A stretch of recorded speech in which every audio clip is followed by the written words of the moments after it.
Hi everyone, now in this video I will be talking about the German notations. German notations are the most commonly used notations. Here the rows are marked from 1 to 8 and the files are marked from A to H. So you can see over here that the rows are marked from 1 to 8 and the files are marked from A to H. So it is like a table where each square has a unique address or a unique identity.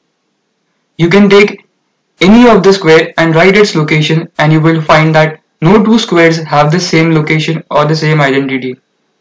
For example, you can consider this square, then you have to write its file name first, that is A, and then its row number, so that is 1.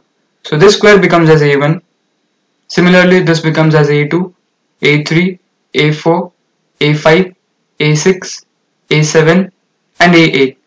Similarly, for the B file, this square becomes as B1, this as B2, B3, B4, B5, B6, B7, B8. And similarly for C file, this becomes as C1, C2 and so on. So in this way, you can give each and every square its unique identity. So after you give each and every square its identity, the picture becomes like this. So you can see here that each and every square has been labeled with its file name and the row number. So you can imagine the initial positions of the pieces on this board. So if the pieces were placed, then all the white pieces will be placed on this side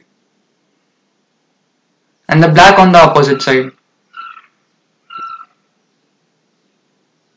So there will be the king on E1, the white's king, and his pawn on E2. So if in the beginning the pawn moves from E2 to E4, you have to say that a pawn moves from E2 to E4.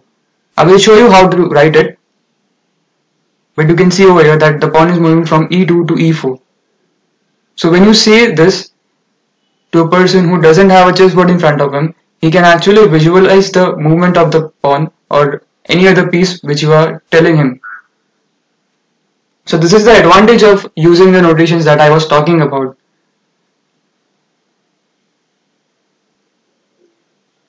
So E2 to E4 is this move.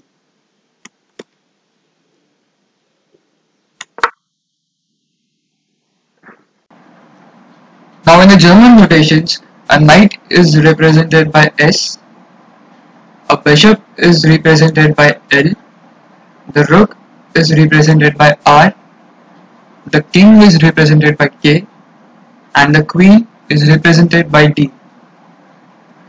The castling on the queen's side is represented by O, O, O, and the castling on the king's side is represented by O, O. Now you don't have to worry about this term castling, as I will be discussing about it in the future videos. For now, you just focus on these symbols which are representing our pieces. Now you should keep in mind that there is no symbol for the pawn. I will explain the reason behind this while I am explaining the example. So for this, we'll consider some simple examples. Now you can see this move over here, pawn from E2 to E4. Now how are we going to represent this? So to represent this move, we simply write E2, E4. As I previously said, there is no symbol for denoting the pawn. The reason is that the symbol for the pawn is not required over here. Now when you write E2, E4, it is understood that the pawn is moving from E2 to E4 because it is a unique move possible for that place and no other move as such is possible. This is because when we write E2, E4, it is understood that the pawn is moving from E2 to E4 because no other move can be made which is represented by E2 to E4. So whenever you are moving a pawn, you just have to write its initial position and the final position. That's it. Now we'll see the next example. You can see this move. the knight from G1 to F3. The move is knight G1 to F3. So the knight is represented by S. So to write the move, we have to write first the symbol of knight because we are moving the knight. So we have to write the symbol first, that is S, its initial square, which is the G1 square, and it moves to the F3 square. So we have to write F3 over here. So the move can be represented by S, G1, F3. That is, we are moving the knight from G1 to F3. Now we'll take the next example.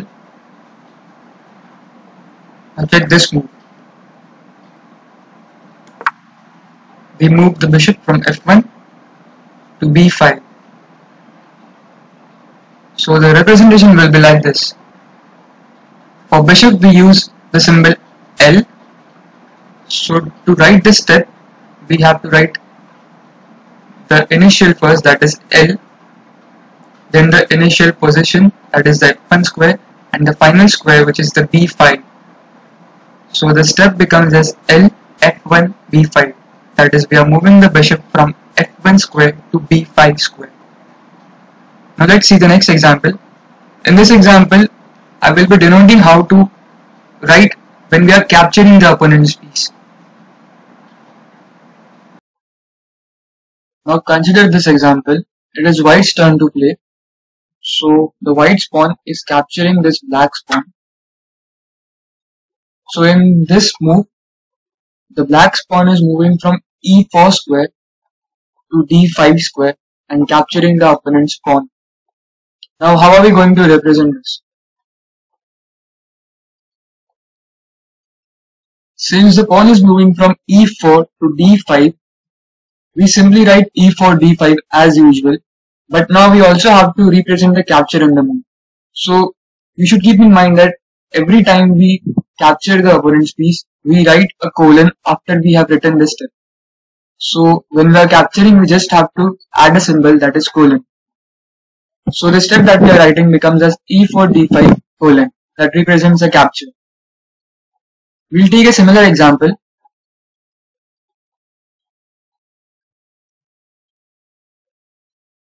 Now consider this example. It is black's turn to play, and black with his knight takes this pawn. So it is moving from F6 to D5 and capturing the white's pawn. So now let's represent it.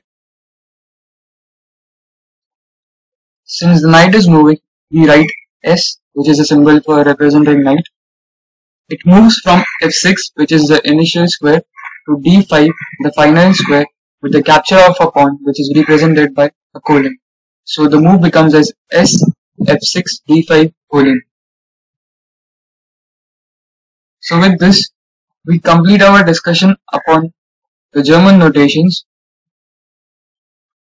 So now I'm sure you must have understood how we use the German notations to represent the steps.